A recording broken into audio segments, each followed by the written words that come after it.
Irmãos, graça e paz.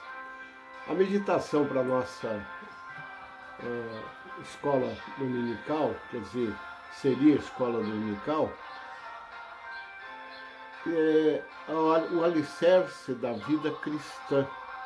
Continuando alguns estudos na carta de Pedro, e hoje o texto será 1 Pedro capítulo 2, de 1 a 10, que diz o seguinte: 1 Pedro 2, de 1 a 10.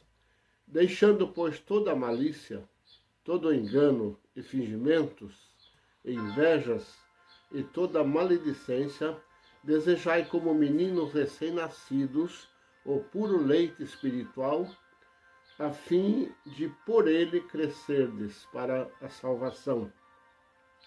Se é que já provaste que o Senhor é bom. E chegando-vos para ele, pedra viva, rejeitada, na verdade, pelos homens, mas para com Deus, eleita e preciosa. Vós também, quais pedras vivas, sois edificados como casa espiritual para serdes sacerdócio santo, a fim de oferecerdes sacrifícios espirituais aceitáveis a Deus por Jesus Cristo. Por isso, na Escritura se diz: eis que ponho em Sião uma pedra principal, eleita e preciosa, e quem nela crer não será confundido.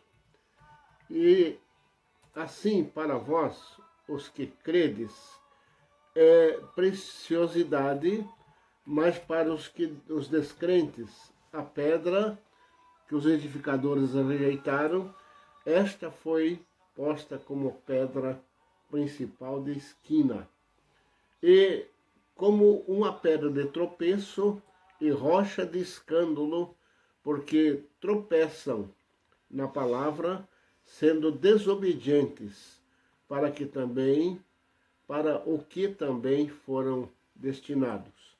Mas vós sois a geração eleita, o sacerdócio real, a nação santa, o povo adquirido, para anunciardes as grandezas daquele que vos chamou das trevas para a sua maravilhosa luz.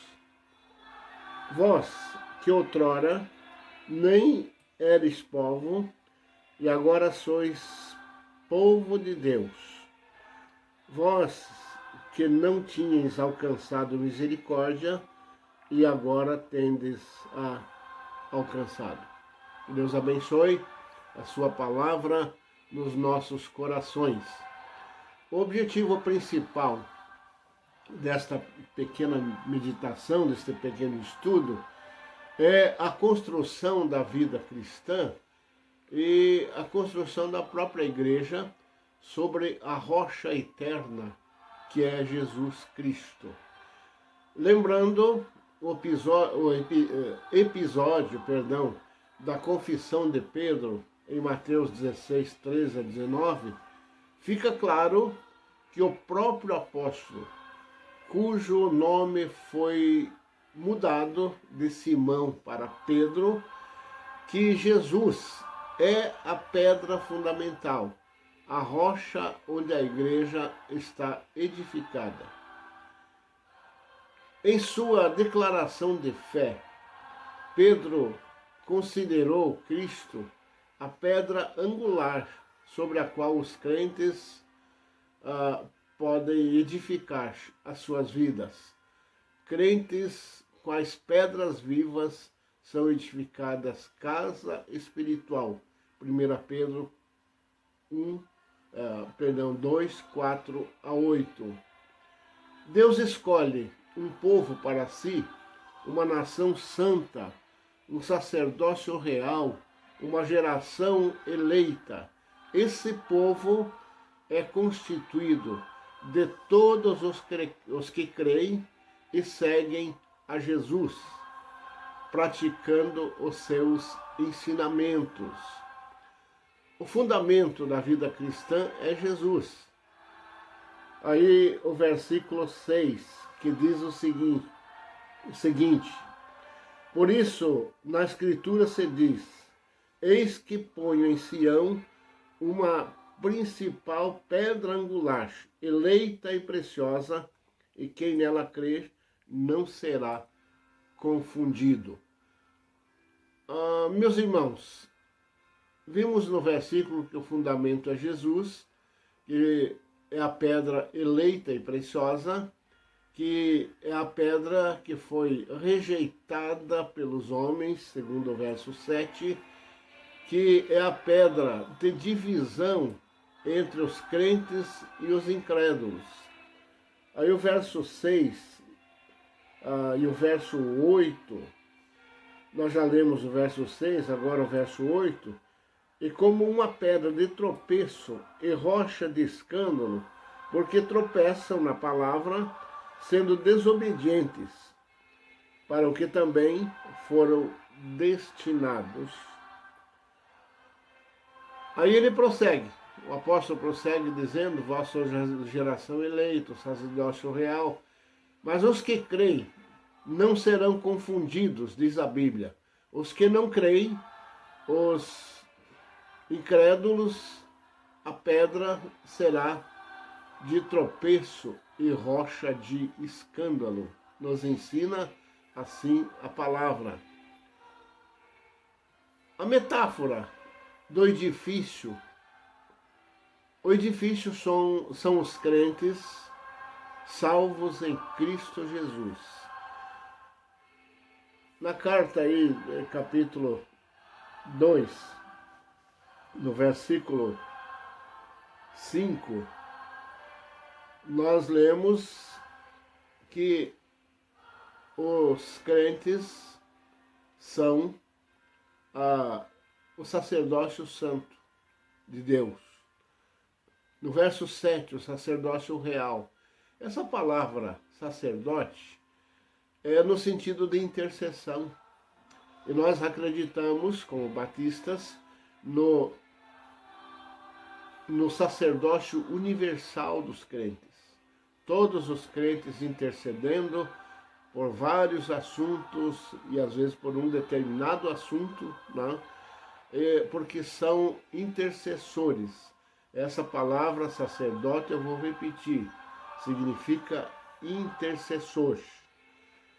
Enquanto o profeta fala da parte de Deus para os homens, o intercessor, o sacerdote, ele fala dos homens para Deus. Creio que ficou mais claro assim. O povo escolhido e de exclusiva propriedade de Deus, conforme 1 Pedro 2, verso 9. É importante, irmãos, a gente pensar um pouquinho sobre isso.